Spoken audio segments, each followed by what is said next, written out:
अस्सलाम वालेकुम friends, welcome back to my channel novels by Areej Shah. तो फ्रेंड्स, हम नावल का नेक्स्ट पार्ट स्टार्ट करते हैं। इस खेल का फैसला ये है कि जब जानो साईं और दिल साईं बिल्कुल ठीक ठाक हो जाएंगी तो वो 2 दिन तक ये मेरी गुलामी करेंगी। वो चाय का कप अपने हाथ में लेकर मुस्कुराते हुए बोला, जबकि सारा ध्यान जानो साईं के बिगड़े हुए चेहरे पर था। अगर मैं हारती तो दिल दीदा गुलामी नहीं करती। इस तरह से अगर दिल दीदा हारी हैं तो इसमें मेरी कोई गलती नहीं है। आप 2 दिन की गुलामी दिल दीदा अकेले करेंगी। गुलामी की बात और मुकद्दम शाह की बेटी मान जाए, हरगिज़ नहीं। इसलिए फ़ौरन अपनी तरफ से झंडा लहराते हुए इसने बता दिया कि हारी दिल है, वो नहीं। जबकि इसकी चिरागे पर बहराम कहका लगाकर हंसा। तो ठीक है, अपनी शर्त याद रखें मैडम। अब जब मेरा दिल चाहेगा आप 2 दिन तक मेरी गुलामी करेंगी। ये ना हो कि गुलामी की बात सुनकर आप भाग जाएं। वो इसे देखते हुए दिलकश अंदाज में मुस्कुराया।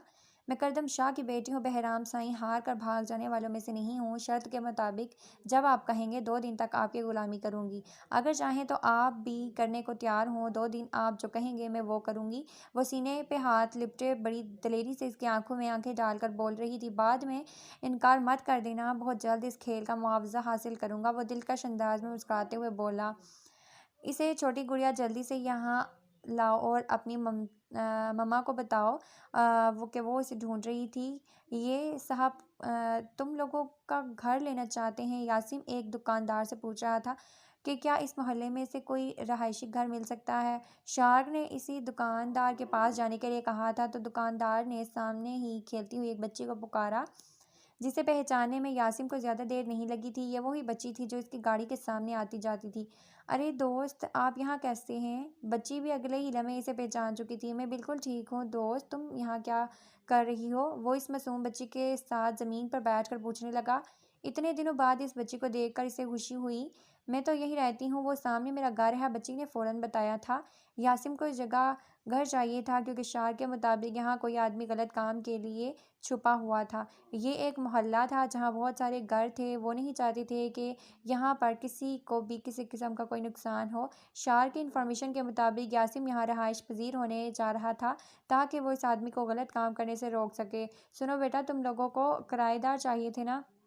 इन साहब को यहीं पर उन्हें घर चाहिए तो अपनी माँ से बात करके ऊपर वाला कमरा जिसका रास्ता अलग से निकलता है वो कमरा इनको दे दें। ये साहब ज़्यादा वक्त नहीं रुकेंगे, 2-4 महीने की ही बात है। और तो कह देना राशिद अंकल के भरोसे का आदमी है। भाई जी, आपको ये हाँ कोई मसला नहीं होगा। इस घर में ये बच्ची और इसकी माँ रहती हैं। पिछले किराएदारों ने अपना घर बना लिया इसलिए वो घर छोड़कर चले गए, वरना इन लोगों को कोई मसला नहीं था आपका रास्ता अलग से निकलने का।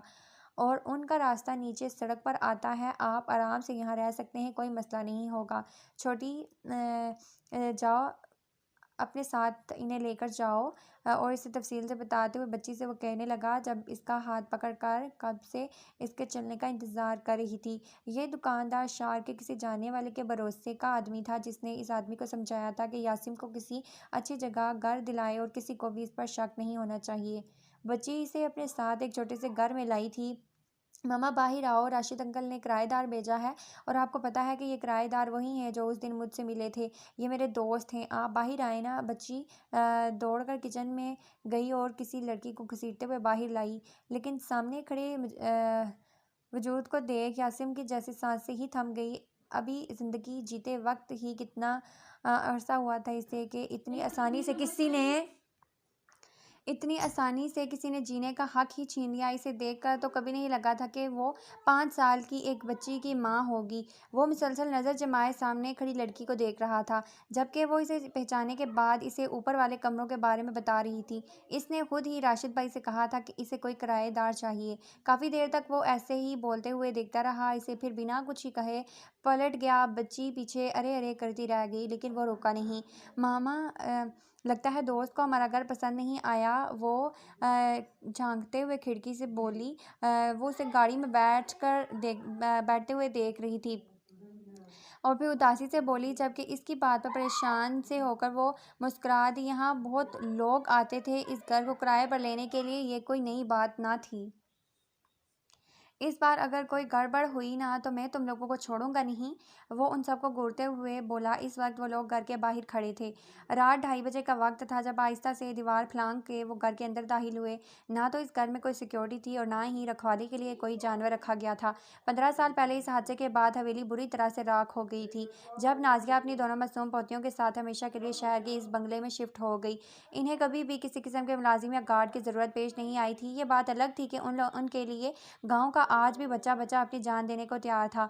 कमरा वही था, इसीलिए इन्हें कमरा ढूंढने में ज़्यादा मेहनत नहीं करनी पड़ी। इस तरह से वो खामोशी से दूसरी बार कमरे में दाखिल हुए। इस बार इस कमरे में एक लड़की के बजाय कोई औरत सो रही थी, जिससे इन लोगों को कोई लेना देना नहीं था। उन्होंने खामोशी से कवर फूल का रुमाल इस औरत के साथ साथ लड़की के मुंह पर भी रख दिया और इनकी बेहोशी का यकीन करते हुए ही लड़की को छुरी की मदद से मारने की कोशिश करने लगे। रुक जाओ बेवकूफ़, तुम पागल तो नहीं हो गए? अगर इसे यही मारना था तो बेहोश करने की क्या ज़रूरत थी? हमें सबसे पहले इसे मुल्तान पहुंचाना है ताकि दामशा सूरी के सामने इसके 2 टुकड़े कर सकें। लीडर ने कहते हुए इस पर चादर फेंकी और फिर खामोशी से वो चारों इस पांचवें वजूद को उठाकर बाहर ले गए। आगे इसके नसीब में क्या लिखा था खुदा के सिवा और कोई नहीं जानता था। इतना ज़्यादा वक्त हो गया है, अभी तक जानू साईं और दादू साईं क्यों नहीं जागी? शायद जाग रही होंगी, बाहर नहीं आई। लगता है जानू साईं की तबीयत ज़्यादा ख़राब हो गई है। दिल अपने कमरे से निकलते ही फ़ौरन इनके कमरे की तरफ आई थी, क्योंकि वो सुबह इन्हें अक्सर बाहर बैठा देखने की आदी थी। 2-3 बार दरवाज़ा खटखटाने के बावजूद भी जब उन्होंने दरवाज़ा नहीं खोला तो दिल को फिक्र होने लगी। दादू साईं दरवाज़ा खोलें, लगता है दादू साईं अभी तक जागी नहीं। 2-3 बार दरवाज़ा खटखटाने के बावजूद दरवाज़ा ना खुलने पर दिल ने यही नतीजा निकाला कि दादू साईं अभी तक नहीं जागी। कोई बात नहीं, मैं थोड़ी देर इनका इंतज़ार कर लेती हूँ। वैसे भी कल सफ़र से थकी हुई आई थी, बल्कि मैं इनके लिए नाश्ता बना देती हूँ। वो कुछ सोचते हुए किचन की तरफ आई थी। नाश्ता बनाते हुए इसे अचानक ही कल बहराम की बात याद आई। न जाने बहराम इससे क्या करवाने वाला था। 2 दिन की गुलामी में वो इससे क्या करवा सकता था वो जानती थी। वो कभी हद से नहीं बढ़ेगा। अगर हद से बढ़ना होता तो वो तमाम हक महफूज रखता था, लेकिन इसने कभी भी दिल के साथ ऐसी कोई गैर इखलाकी हरकत नहीं की थी जिस पर वो इससे खौफजदा होती। लेकिन जिस तरीके से कल वो इससे बात कर रहा था, दिल इसे लेकर थोड़ी परेशान तो थी। नाश्ता बनाते वक्त इसे बाहर से किसी के चलने की चाप सुनाई दी। लगता है दादू साईं बाहर आ गई। इसने चाय का कप उठाते हुए बाहर की कदम रखा, लेकिन सामने ट्रैक सूट में बहराम को बाहर निकलता देखकर फौरन छुपने की कोशिश करने लगी, जबकि इसकी इस हरकत पर बहराम के लबों पर तबस्सुम सा आया था। इस तरह से छुपने का कोई फ़ायदा नहीं। दिल साईं, मैं आपका दीदार कर चुका हूँ और यकीन करें ये सुबह मेरी ज़िंदगी सबसे हसीन सुबह में से एक है। वो मुस्कुराते हुए इसके पीछे रुका था। मैं कहाँ छुप रही हूँ और मैं क्यों छुपने लगी आपसे? मैं तो ये लेने गई थी जो कप वो दादू साईं के लिए लेके जाने वाली थी और इसकी तरफ बढ़ाया। वो इस पर पहले की तरह गुस्सा क्यों नहीं कर पा रही, क्योंकि वो इससे अपनी नफ़रत का इजहार क्यों नहीं कर पा रही? वो अपने वालिदैन, अपने भाई, अपने चाचा चाची की मौत को इस तरह से इग्नोर नहीं कर सकती थी। इसका ज़िम्मेदार सामने खड़ा ये शख्स था, लेकिन जानू साईं को इसने बचाया था। दिल ने एक बेबस से दलील पेश की, लेकिन कोई एहसास नहीं था इसने अपनी बहन को बचाया था। इसके दिमाग ने फ़ौरन इसकी दलील को झुठलाया। Thank you so much. वैसे तो मैं जॉगिंग से पहले कुछ नहीं खाता, तुमने इतनी मेहनत से बनाया तो मैं ज़रूर लूँगा। इसने मुस्कुराते हुए चाय का कप थाम लिया और इसकी नज़रों से बेहद कन्फ्यूज़ हो रही थी वो, जिसे समझते हुए बहराम मुस्कुराते हुए बाहर चला गया और अपनी चाय पीने लगा। थोड़ी देर के बाद दिल को दरवाजे के बंद के होने की आवाज़ सुनाई दी, मतलब कि वो जा चुका था। तकरीबन 1 घंटे के बाद वो वापस आया। चाय और नाश्ता ठंडे हो चुके थे। न जाने कितनी बार दिल कमरे का दरवाज़ा खटखटा चुकी थी, लेकिन न जाने क्या बात थी कि वो दादू साईं कमरा नहीं खोल रही थी। इसे दादू साईं के कमरे के साथ उलझते देखकर वो पूछने लगा, क्या बात है दिल, दादू साईं अभी तक जागी नहीं है क्या? वो इसके पास आकर पूछने लगा। इसने नफ़ी में सर हिलाया। 9:30 बजने वाले थे। इसे पता था अब दिल वहाँ नौकरी के लिए कभी नहीं जाएगी, लेकिन इसे तो जाना था। दादू साईं अभी तक क्यों नहीं जागी थी? इसने तो 3 बार दरवाज़ा खटखटाया तो परेशानी मज़ीद बढ़ने लगी। इसकी डुप्लिकेट की कहाँ है? इसने इसे देखते हुए पूछा, जिस पर दिल ने किचन में ऊंची शेल्फ के बारे में बताया। यकीनन अगर वो ज़्यादा ऊंची नहीं होती तो वो खुद ही कमरा खोल के दिखा लेती। बहराम सर हिलाता चाबी लेने चला गया, लेकिन जब इस चाबी की मदद से दरवाज़ा खोला तो जानू साईं को गायब और दादू साईं को बेहोश देखकर इसके अपने रोंगटे खड़े हो चुके थे। नूर यासिम तुम्हें सबसे ज़्यादा मिस कर रहा था, रोज़ टेबल पर कहता कि न जाने अम्मा साईं इस वक्त क्या कर रही होंगी। नूर कल से वापस आई हुई थी, लेकिन न जाने यासिम कहाँ था। ये नहीं था कि वो इसे नोट नहीं कर रही थी, वो इसका बच्चा था जिसे पैदा करते हुए इसने न जाने कितने मुसीबतों को झेला था। डॉक्टर ने कहा था कि यासिम की जान बचाना बहुत मुश्किल है, क्योंकि प्रेगनेंसी के दौरान नूर ने बहुत बार इस मासूम को ख़त्म करने की कोशिश की, लेकिन इसके नसीब में दुनिया में आना लिखा था। वो कैसे इस तरह से चला जाता। इसके पैदा होते ही नूर ने इसे मुंह फेर लिया। न जाने कितने सालों से वो इसकी नफरत का शिकार हो रहा था। इसने कभी नूर से या हैदर से इस बात का गिला नहीं किया था। वो नूर के रवैये से ही समझ चुका था कि वो क्या है, और एक रेप चाइल्ड को कभी किसी की मोहब्बत नहीं मिलती। ये तो अल्लाह का एहसान था कि हैदर और ज़िला इससे बेपनाह मोहब्बत करते थे। तो क्या था कि इसके नसीब में नूर की मोहब्बत नहीं थी। वो तो अपनी माँ से मोहब्बत करता था, बेशुमार करता था। हैदर ने हर मुमकिन कोशिश से नूर को समझाया था कि जो कुछ भी हुआ इसमें यासिम की कोई गलती नहीं है, लेकिन वो हमेशा से इसे ये कहकर चुप करवा देती थी कि मेरी क्या गलती थी। शादी के 4 माह बाद जब नूर को पता चला कि वो प्रेग्नेंट है, तब लंदन में इसका इलाज चल रहा था। वो ज़िंदगी की तरफ वापस लौट रही थी, लेकिन इस खबर ने इसे एक बार फिर इसे अंधेरों में धकेल दिया। 2 बार इस बच्चे को ख़त्म करने की कोशिश में नूर की अपनी ज़िंदगी बहुत मुश्किल से बची थी, लेकिन वो इतनी सख्त दिल है हो चुकी थी कि अपने आप को ख़त्म करने के लिए भी तैयार थी। एक बार अपने हाथ के कलाई को काट कर इसने यासिम की ज़िंदगी खतरे में डाली, तो दूसरी बार जहर खाकर इसने इसे ख़त्म करने की कोशिश की, लेकिन वो बहुत सख्त जान था, इसे कुछ भी ना हुआ। हैदर ने इसे यकीन दिलाया कि वो कभी किसी को पता नहीं चलने देगा कि ये इसका बच्चा नहीं है, लेकिन फिर भी बहुत सारे लोग इस हकीकत से वाकिफ़ थे। यासिम फैमिली की तरफ नहीं जाता था। इसे लगता था कि सबके बीच में सब लोग इसे किसी गंदे ढेर की तरह देख रहे हैं। इन सब लोगों से खौफ आता था जो मायनी अंदाज में इसे देखते हुए मुस्कुराए थे। वो इनकी मुस्कुराहट का मतलब 13 से 14 साल की उम्र में ही समझने लगा था, और फिर अपनी माँ की नफ़रत को देखते हुए इसने एक रात वो राज भी सुन लिया जो इसका बाप ने इससे छुपाए रखा था।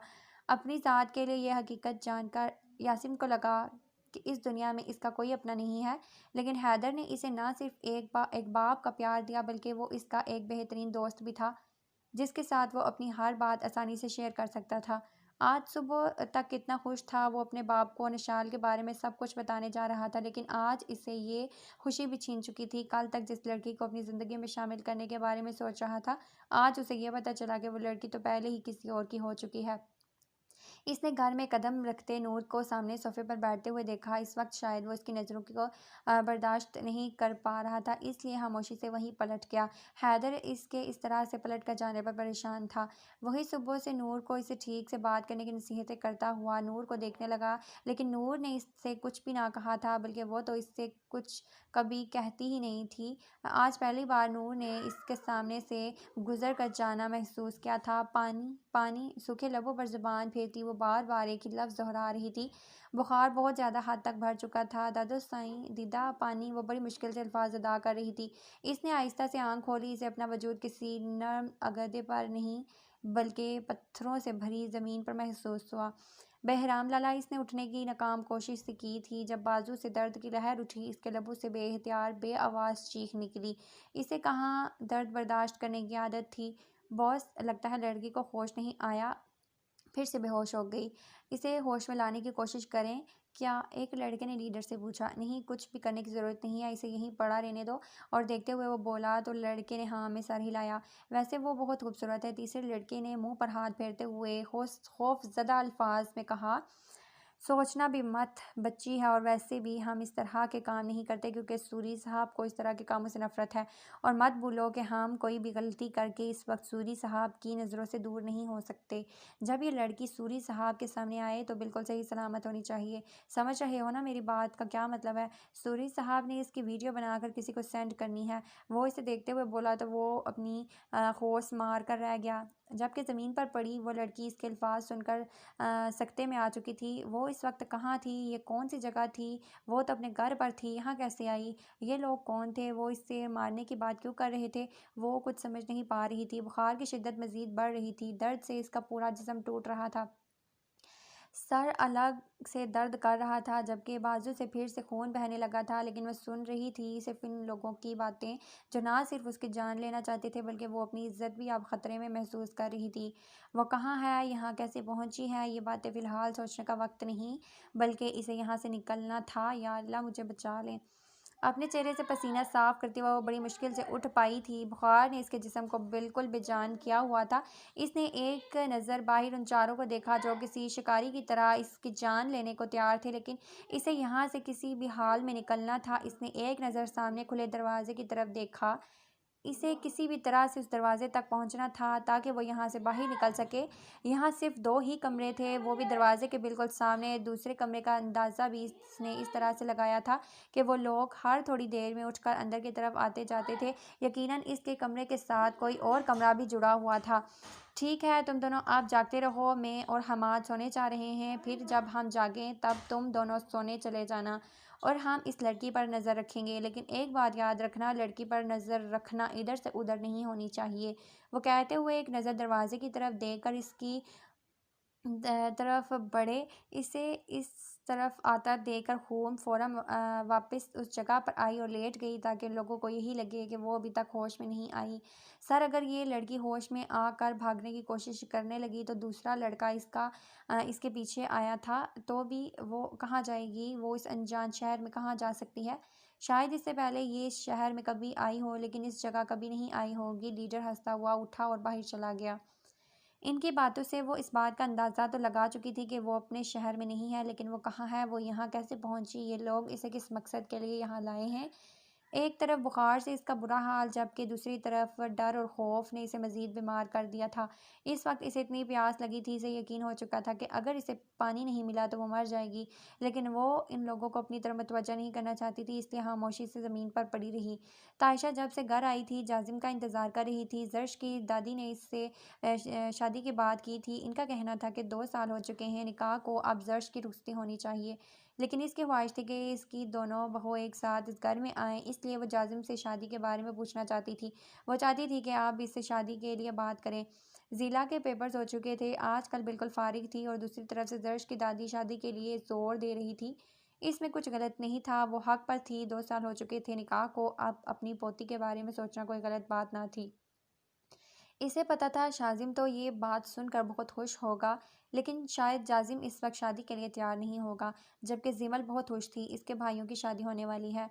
तायशा ने इससे ये भी कहा था कि जल्द ही वो इसके भी हाथ पीले करने की मुकम्मल तैयारियों में है। इसकी बात को हमेशा की तरह नज़रअंदाज करती वो अपने कमरे में नहाने के लिए चली गई थी। बाहर आई तो इसका फ़ोन बज रहा था।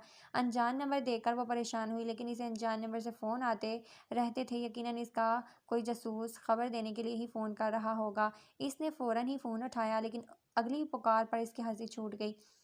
हाय, मार डाला साले साहब ने, हड्डियाँ तोड़ दी। बैठने के काबिल नहीं रहा मैं। बसंती गबर की आवाज़ स्पीकर से आते ही वो अपनी हंसी पर कंट्रोल नहीं कर पा रही थी। वो जानती थी जाजिम इसका अच्छे से कचूमर कचूमर बनाने वाला है। हाँ तो मिस्टर गब्बर, आप पता चला मैं कौन हूँ? क्या आप भी मज़ीद मेरे बारे में जानने के ख्वाहिशमंद हो? अगर हो तो भी मुझे कोई मसला नहीं है। एक बार फिर से अपने भाई को भेजूँ क्या? वो हंसते हुए अब कुर्सी पर बैठ चुकी थी।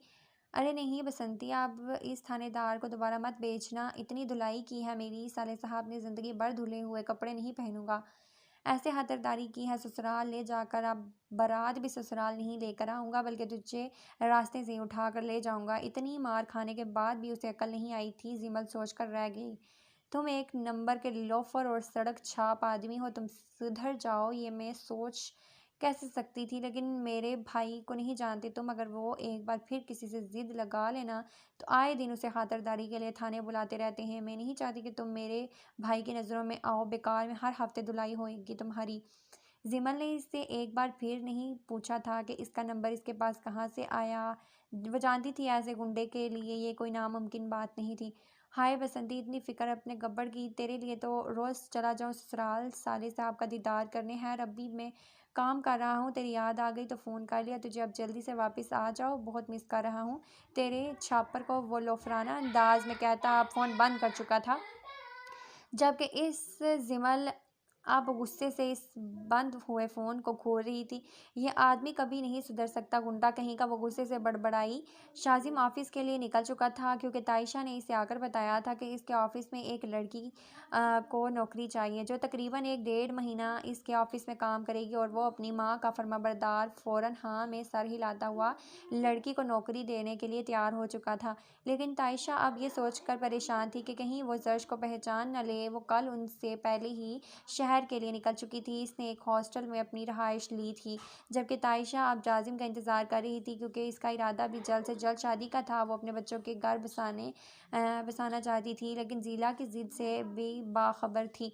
देखो जाजिम, शाजिम से मैं जो भी कहती हूँ फ़ौरन मेरी बात मान लेता है, और एक तुम हो जो कभी मेरी बात नहीं मानते। वो जब से घर वापस आया था तायशा इसे इमोशनल ब्लैकमेल कर रही थी। अम्मा सही, ऐसी कौन सी बात है जिसके लिए आपको इतना उकसाना पड़ रहा है? प्लीज़ मुझे बताएं, बल्कि आप हुक्म करें, क्या चाहती हैं आप? मैं आपकी बात ज़रूर मानूंगा। इसे समझ नहीं आ रहा था कि आखिर ऐसी कौन सी बात थी जिसकी वजह से इसकी माँ इससे इस तरह से बात कर रही थी। ऐसे नहीं जाजिम, पहले वादा करोगे तुम मेरी बात ज़रूर मानोगे? तायशा ने फिर से कहा तो जाजिम मुस्कुराया। आपका हुक्म सर। आंखों पर कहें आप क्या कहना चाहती हैं? वो मुस्कुराते हुए इसके पैरों में आकर बैठा। मैं तुम्हारी शादी करना चाहती हूँ और बहुत जल्द। जर्श के दादी शादी करवाना चाहती हैं और मैं चाहती हूँ कि शाजिम के साथ तुम्हारी भी शादी हो जाए। और अब खबरदार, जो तुमने कोई भी उल्टी सीधी बात की, मैं फैसला करके बात कर रही हूँ तुमसे। इसके चेहरे के बदलते तासरात देखकर तायशा फ़ौरन बोली थी ताकि वो इनकार ना कर पाए, और इसकी जल्दबाजी देखकर जाजिम बेहतियार मुस्कुराया। इसकी तो दिल की मुराद भर आई थी, लेकिन वो तायशा के सामने इस बात का इजहार नहीं कर सकता था। आखिर एटीट्यूड और इज्जत नफ्स भी कोई चीज़ थी। वो अपनी माँ को कभी इस बात का इजहार नहीं करना चाहता था कि इसे शादी की जल्दी है। अगर आपने ये फैसला कर लिया तो मुझे कोई इतराज़ नहीं, लेकिन अपने लाडले बेटे को भी बता दीजिएगा, सिर्फ वही फर्माबरदार नहीं है, आपका जाजिम भी है। वो मुस्कुराते हुए इसके माथे पर भौंसा देता हुआ चला गया, जबकि इसकी बात सुनने के बाद तायशा की खुशी की कोई इंतहा न थी। सिर्फ इसे बताना है, तुम कहो तो मैं सारे शहर में बोर्ड लगा दूं कि मेरे बेटे जाजिम से ज़्यादा फर्माबरदार कोई और है ही नहीं। तायशा मुस्कुराते हुए वहां से उठकर अपने कमरे में आई थी ताकि हैदर को फ़ोन कर सके, और हैदर ने भी तो कुछ दिन पहले इशारों में इसे कहा था कि ज़ीला अब आगे नहीं पढ़ेगी, बस इसके ये पेपर हो जाएं, इसके बाद वो इसकी आगे की ज़िंदगी के बारे में सोचना चाहता है। मतलब साफ था कि वो भी शादी के लिए तैयार है, तो वो क्यों नहीं बेवजह टालती रहती। अब तो जाजिम की शादी के लिए तैयार था और तायशा भी इसका बस चलता तो आज ही आपने दोनों बहुओं को घर ले आती, लेकिन वो तो अपने दोनों बेटों की शादी धूमधाम से करना चाहती थी। शाजिम ने इस लड़की को अपने ऑफिस में बुलाया जिसकी बात तायशा कर रही थी, लेकिन इसका चेहरा देखकर इसने फ़ौरन मुस्कुराकर इसे अंदर बुलाया। आपकी सिफारिश मेरी अम्मा जान ने की है, जिसकी वजह से आपको ये नौकरी देनी पड़ेगी, लेकिन सिर्फ सिफारिश से काम नहीं चलेगा, सिफारिश नहीं चलती, यहाँ काम करना पड़ेगा। मुझे आपके काम में किसी किस्म की कोई गलती नहीं आनी चाहिए नज़र। इसकी नज़रें मुसलसल इसके चेहरे का तवाफ कर रही थी, जबकि जर्श बहुत गौर से ना सिर्फ इसे देख रही थी बल्कि समझ रही थी। आप बेफिक्र रहें, मैं अपना काम बिल्कुल ठीक से करूँगी। मैं सिर्फ 1 महीना ही यहाँ काम करूँगी फॉर एक्सपीरियंस। इसके बाद मैं अपने लिए कोई अच्छी सी नौकरी ढूंढूंगी, लेकिन फ़िलहाल मुझे इस नौकरी की बहुत ज़रूरत है। जर्श ने मुस्कुराते हुए कहा, यानी कि वो इसे पहचान नहीं पाया था। जर्श तो पहले ही जानती थी कि इसके सामने बैठा हुआ शख्स कौन है। शाजिम शुरू से ही फ्रेंडली किस्म का बंदा था, जल्दी लोगों से दोस्ती कर लेता था और अपनी तरह मज़ाहिया तबीयत की वजह से सब लोग इसे बहुत पसंद करते थे। खास करके इसके ऑफिस में जो लोग इसके वर्कर थे वो इन सब के साथ भी दोस्ताना रवैया रखता था और वो लोग बहुत इंजॉय करते थे। शाजिम का मानना था कि लोगों को अपने रब में डालकर गुस्सा करवा के काम करने से बेहतर है कि मोहब्बत से इन्हें डील किया जाए। गुस्सा दिखाना, रौब जमाना, ये सब कुछ तो जाजिम का काम था और वो ये बात कबूल ही नहीं कर सकता था कोई इसे जाजिम के नाम से पुकारे। इन जनाब का कहना था कि वो एक अलग पर्सनालिटी के मालिक है। जाजिम इनका भाई ज़रूर है, लेकिन वो अपने एक अलग पहचान रखता है। जर्श के जाते हुए दूर तक इसकी नज़रों ने जर्श का पीछा किया था। वो तो अम्मा साई मेरी बीवी को मेरे ही सामने लाकर काम करवाएंगी, ग्रेट, लेकिन कैसे, क्या नहीं पता कि मैं उसका शोहर हूँ, या शायद अम्मा साई ने बताए बगैर ही इसे यहाँ काम करने की इजाज़त दे दी है। खैर अच्छा ही है, मैं अपनी मनकोहा को किसी दूसरे के लिए काम नहीं करने दूँगा माशाअल्लाह। पहले तो बहुत प्यारी थी, अब तो कमाल की हो गई है। इसे 2 साल पहले का वो मंज़र याद आया, घूंघट में वो खामोश सी लड़की बैठी इसके साथ निकाहनामे पर साइन कर रही थी। वो नहीं जानता था कि उस लड़की को वो याद भी है या नहीं, या कभी इस लड़की को भी इसकी तस्वीर देखने का मौका मिला है कि नहीं, लेकिन वो इसे पहचान चुका था। इसे अपने सामने देखकर बहुत खुश हुआ था। दादो साईं को होश आया तो इन्हें सिर्फ़ और सिर्फ़ होम की पड़ी थी। आखिर वो कहाँ गई? कमरा अंदर से बंद था, मतलब साफ था कि कोई इसे किडनैप करके ले गया, या दूसरे हालात में वो घर से भाग गई थी। लेकिन इनकी मासूम पोती इतना बड़ा कदम तो हरगिज़ नहीं उठा सकती थी। इसके साथ कुछ बुरा हुआ था। बहराम ने जाजिम को इन्फॉर्म करने की बात की तो दादू साई ने इसे मना कर दिया। वो नहीं चाहती थी कि होम के घर से गायब होने के बाद किसी को भी पता चले कि वो अपनी पोती पर किसी किस्म का कोई इल्ज़ाम बर्दाश्त नहीं कर सकती थी।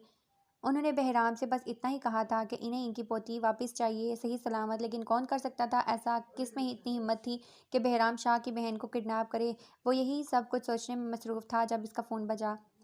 हेलो, कौन बात कर रहा है? अनजान नंबर से कॉल उठाते हुए इसे यही लगा कि शायद कोई ब्लैकमेलर होगा, वही जिसकी ज़िंदगी को तुमने अंधेरों की नज़र कर दी। बहराम शाह ही जो तुम्हारी वजह से अपना सब कुछ खो बैठा, वही जिसकी माँ को कत्ल करने की साजिश करते हुए तुमने अपने ही घर को आग लगाई, जिसका वजूद बर्दाश्त ना करते हुए तुमने अपनों को जला दिया। वही हूँ मैं जिसकी छोटी सी बहन को आग लग के नज़र करते हुए तुमने एक बार नहीं सोचा। नफ़रत से फंकारती हुई आवाज़ पर बहराम शाह को जैसे होश की दुनिया में लाई थी। दाहिम शाह सूरी अगले ही लम्हे पहचान चुका था उसे। हाँ दाहिम शाह सूरी, बिल्कुल सही पहचाना तुमने। वो क्या है ना, जिनके साथ ज्यादती की जाती है वो इंसान कभी भूलता नहीं। मुझे यकीन था कि तुम मुझे नहीं भूले होगे। अपनी गलतियों का इल्ज़ाम मुझ पर मत दो दाहिम शाह सूरी। अपने किए गए गुनाह मेरे सर पर थोपने से बेहतर है कि तुम अपनी गलतियों पर गौर करो। हवेली में आग किसने लगाई ये सब जानते हैं। इसके अंदाज ने बहराम को भी गुस्सा दिलाया था। मैं गलत नहीं था बहराम, जिस गुनाह की सज़ा तुम लोगों ने मुझे दी है वो मैंने पहले नहीं किया था, लेकिन अब करूँगा। तुम्हारी मासूम बहन मेरे कब्ज़े में है और शायद कल तक इसकी लाश मैं तुम तक पहुँचा दूँगा। और इस मौत के बाद तुम ये मत सोचना कि मेरा बदला पूरा हो गया। खेल तो अभी शुरू हुआ है। बहराम शाह, जिस तरह से तुमने मेरे अपनों को मुझसे छीन लिया, इस तरह तुम्हें भी अब उसका दर्द महसूस करवाऊंगा। नहीं दायम, तुम ऐसा नहीं कर सकते। नहीं दायम, तुम ऐसा नहीं कर सकते। देखो, मेरी बहन की कोई गलती नहीं है, इसे छोड़ दो। वो इस तरह से पीठ पीछे वार करने से बेहतर है कि सामने आकर मेरा मुकाबला करो। अगर तुम्हें लगता है कि तुम्हारी माँ और बहन का गुनहगार मैं हूँ तो बदला मुझसे लो, मेरी बहन से नहीं। मैं तुमसे बदला ले रहा हूँ बहराम शाह। तुम्हारी बहन की मौत के बाद तो ही तुम ही तड़पोगे। दायम जोरदार कहका लगाते हुए फ़ोन बंद कर चुका था। क्या हुआ बहराम? जानू साईं की कोई खबर मिली? दादो साईं इसके चेहरे की सख्त और अल्फाज सुनती तड़प कर इसके करीब आई। दादो साईं, दाइम शाह सूरी, वो काला साया आज भी हमारी ज़िंदगी में मौजूद है, लेकिन आप फ़िक्र ना करें। मैं अपनी गुड़िया को कुछ नहीं होने दूंगा। हमारी जानू साईं को कुछ नहीं होगा। मैं उसे वापस लाऊंगा। मैं उस शख्स को दोबारा अपनी ज़िंदगी बर्बाद नहीं करने दूंगा। मैं अपनी बहन को कुछ नहीं होने दूंगा। वो अपना मोबाइल उठाकर बाहर जा चुका था, जबकि दिल ने बड़ी मुश्किल से दादू साईं को सहारा देकर बिठाया था। जब से उनका बीपी बुरी तरह से मुतासिर था, वो इस दरवाजे को देख रही थी कि कब ये लोग एक पल को इससे नज़रें हटाएं ताकि वो यहाँ से बाहर निकल सके। प्यास की शिद्दत अब मज़ीद बढ़ने लगी थी। सुबह से ऐसे ही पड़े रहने की वजह से इसकी हालत मज़ीद ख़राब हो रही थी। कमरे में किसी ने झांका तक नहीं था कि यहाँ पर मौजूद पड़ा है कोई। इस दुनिया में कितने बेहिस लोग थे, वो बस सोच कर रह गई थी। इस पर इस रात हमला करने वाले यकीनन यही लोग थे। और ये सूरी कौन था? किसके कहने पर उन लोगों ने इसे किडनैप किया था? आखिर कौन थे ये लोग? इससे क्या चाहते थे? आखिर इसके साथ क्या दुश्मनी थी? सूरी क्यों मरवाना चाहता था? वो तो अपनी ज़िंदगी में किसी सूरी को नहीं जानती थी जो इसकी जान लेना चाहे। इस बार और लोगों की ड्यूटी चेंज कर चुके थे। वो लोग वापस आकर बैठ चुके थे, जबकि 2 लोग सोने के लिए जा चुके थे। कल रात सफ़र में रहने की वजह से इनमें से कोई भी नहीं सोया था। परदेसी भी, ये लड़की इन्हें क्या नुकसान पहुंचा सकती थी कि वो इससे खौफज़दा होते? एक सिगरेट तो दे यार, इसे एक लड़की की आवाज़ सुनाई थी। यार मेरे पास तो नहीं है, रात से ख़त्म हुए, मत पूछ क्या हालत हो रही है। दूसरे लड़के ने जवाब दिया। अच्छा ठीक है, वो सामने दुकान देख रहा है ना, मैं वहाँ से सिगरेट लेके आता हूँ तो ध्यान रखना। अरे हाँ बेफिक्र रहो, वो लड़की अब भी अंदर बेहोश पड़ी है, क्या पता कहीं मर ही ना गई हो। तुझे फ़िक्र करने की ज़रूरत नहीं, तो जा जल्दी से लेकर आ, लड़के ने दूसरे लड़के को तसल्ली देते हुए कहा। तो वो उठकर बाहर चला गया। वो खामोशी से छुप कर इन दोनों को देख रहे थे। जहाँ शाम का अंधेरा छाने लगा था, अज़ान हो चुकी थी। जब कुछ देर के बाद दूसरा लड़का उठकर सामने छोटे से दरवाजे को अंदर चला गया। यकीनन वो वॉशरूम था। इसके अलावा फिर इसे ये मौका नहीं मिलना था। इसे किसी भी तरह यहाँ से निकलना था। वो आहिस्ता से नंगे पैर बाहर की तरफ भागी। इसके जिस्म में बिल्कुल जान नहीं थी, लेकिन अपनी जान और इज़्ज़त बचाने के लिए उससे किसी भी हालत में यहाँ से निकलना था। वो तेज़ी से भागती हुई सड़क पर जा चुकी थी। यहाँ सड़क के ऊपर सिर्फ 2 ही दुकानें थीं और दोनों पान और सिगरेट की थी। बाकी हर तरफ वीरान ही वीरान था। वो भागते हुए इस दुकान से दूर जाने लगी जब पीछे से किसी ने इसे पुकारा। यकीनन वो लड़का जो बाहर सिगरेट लेने गया था, इसे देख चुका था। होर्म ने एक नज़र पीछे की तरफ देखा और फिर आगे की तरफ दौड़ लगाई। इसे किसी भी तरह यहाँ से निकलना था। वो लड़का काफ़ी देर तक इसके पीछे भागता रहा, लेकिन होर्न ने हिम्मत नहीं छोड़ी। वो मुसलसल भाग रही थी। इस लड़के की रफ्तार से मुकाबला करना इसके बस से बाहर था। अंधेरा ही अंधेरा फैल रहा था। भागते हुए इसे चक्कर आने लगे, लेकिन वो जानती थी अगर वो यहाँ नाकामयाब हो गई तो शायद इसकी ज़िंदगी नहीं बचेगी। अपनी जान बचाने के लिए इसे हिम्मत करनी थी। अपने आप को कभी उन हालातों में नहीं सोचा था और अब खुद को उन हालात में पाकर उसे कुछ समझ नहीं आ रहा था। वो मुसलसल अपनी आंखें रगड़ते हुए भाग रही थी। इसका बाजू खून से भर चुका था। सुबह से वक्फे वक्फे से खून बहता हुआ अब तेज़ी से बहने लगा था। शायद वो किसी चीज़ से टकराई थी। वो तो न जाने कितनी चीज़ों से टकरा चुकी थी, इसे होश कहाँ था।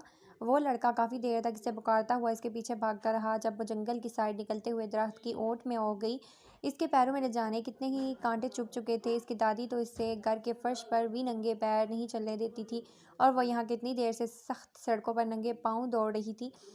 और अब उस जंगल में इसे ऐसा लगा जैसे वो लड़का कहीं दूर चला गया। शायद वो वापस अपने दोस्तों को बताने गया हो। मौका देकर वो वहाँ से निकलती हुई आहिस्ता आहिस्ता जंगल से बाहर की तरफ आई, जहाँ पर एक कच्ची और एक पक्की सड़क थी।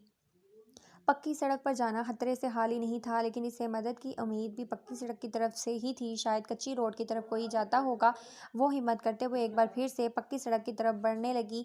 भूख प्यास से इसका बुरा हाल था। काफ़ी ज़्यादा खून ज़ाया हो चुका था। न जाने इसके घर वाले कैसे होंगे। इसकी गुमशुदगी के बारे में इन्हें अब तक तो पता चल ही चुका होगा। शायद सब उसे ढूंढ रहे होंगे। लाला, आप कहाँ हो? प्लीज़ मुझे बचा लो। प्लीज़ लाला जी। साईं, अल्लाह साईं, प्लीज़ मुझे बचा लें। और दिल से दुआ करते हुए एक बार फिर अपनी जान की खातिर अपनी ही जान से लड़ते हुए भाग रही थी। जब से जिमल आई हुई थी, वो इनके घर में ज़्यादातर पाई जाती थी, जिसकी वजह से जाजिम आजकल बहुत खुश था।